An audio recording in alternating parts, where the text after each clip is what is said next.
नमस्कार मित्रांनो, आजच्या या व्हिडिओमध्ये आपण पाहणार आहोत महाराष्ट्र सरकारच्या 2026 मधील महत्त्वाच्या योजना, ज्या शेतकरी, महिला, विद्यार्थी आणि सर्वसामान्य नागरिकांसाठी खूप फायदेशीर आहेत. म्हणून हा व्हिडिओ शेवटपर्यंत नक्की पहा. महिला योजना. सर्वप्रथम महिलांसाठीच्या महत्त्वाच्या योजना पाहूया. माझी लाडकी बहीण योजना. या योजनेअंतर्गत महिलांना दरमहा 1500 रुपये आर्थिक मदत दिली जाते. माझी कन्या भाग्यश्री योजना. मुलींच्या शिक्षणासाठी आणि भविष्यासाठी सरकारकडून आर्थिक सहाय्य दिले जाते. महिला कर्ज योजना.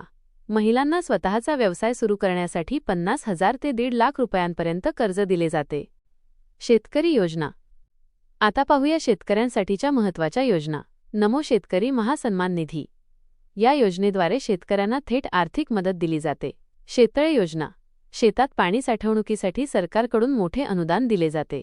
गोपीनाथ मुंडे शेतकरी अपघात योजना. दुर्दैवाने अपघात झाल्यास शेतकऱ्याच्या कुटुंबाला 2 लाख रुपयांपर्यंत विमा मिळतो.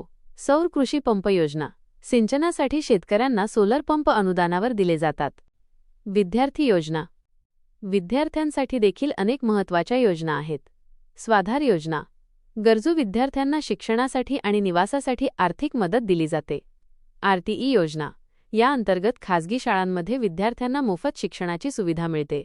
स्किल लोन योजना. कौशल्य विकासासाठी 1.5 लाख रुपयांपर्यंत शिक्षण कर्ज उपलब्ध करून दिले जाते. आरोग्य योजना. महात्मा फुले जन आरोग्य योजना.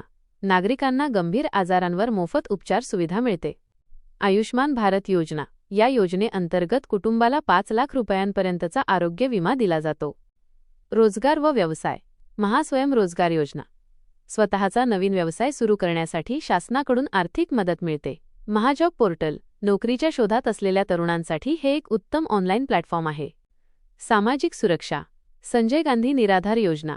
निराधार आणि गरजू नागरिकांना दरमहा पेन्शन दिली जाते. श्रावण बाळ योजना. वृद्ध नागरिकांच्या उदरनिर्वाहासाठी आर्थिक मदत दिली जाते. विधवा पेन्शन योजना. विधवा महिलांना सन्मानाने जगण्यासाठी सरकारकडून सहाय्य केले जाते. इतर महत्त्वाच्या योजना. म्हाडा घरकुल योजना. सर्वसामान्यांना हक्काचे आणि स्वस्त घर मिळण्याची सुवर्णसंधी. ई श्रम कार्ड योजना. कामगारांना 2 लाख रुपयांपर्यंतचे विमा संरक्षण मिळते. तर मित्रांनो, या होत्या महाराष्ट्र सरकारच्या 2026 मधील महत्त्वाच्या योजना. तुम्हाला यापैकी कोणती योजना सर्वात उपयोगी वाटली ते कमेंटमध्ये नक्की सांगा.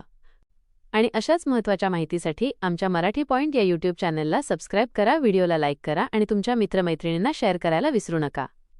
धन्यवाद.